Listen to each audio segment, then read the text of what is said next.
Hello my dear family, అందరూ ఎలా ఉన్నారు? And welcome to my channel and thank you so much guys. ఎందుకంటే మన ఛానల్ ఇప్పుడు 406 మంది అయితే అయిపోయాము. ఇంకా పల్లీలు అయితే డ్రై రోస్ట్ అయితే చేసుకొని బీరకాయ పచ్చడి అయితే చేశాను. అసలు నెక్స్ట్ లెవెల్, చాలా అంటే చాలా బాగుంది. సాయమనపప్పు, ఇంకా పచ్చెనపప్పు, జీలకర్ర వేపేసి పక్కన తీసుకొని దాంట్లోనే పచ్చిమిరపకాయలు అండ్ బీరకాయ ముక్కలు, ఒక టమాటో యాడ్ చేశాను. చాలా అంటే చాలా బాగుంది.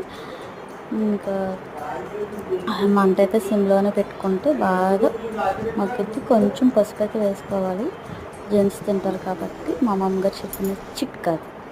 ఇంకా పల్లీలు, శనగపప్పు అన్నీ మనం మిక్సీ పట్టేసుకొని ఇది చల్లారాక కొంచెం వాటర్ వేసేసి చింతపండు వేసేసి, యాక్చువల్గా మిక్సీ పట్టినప్పుడు అయితే నేను బయటకు వెళ్ళాను, ఫ్యాన్లుగా అయితే చట్నీ పోపు అయితే పెట్టేసాను. టేస్ట్ అయితే అదిరిపోయింది. మీరు ట్రై చేయండి. Bye bye.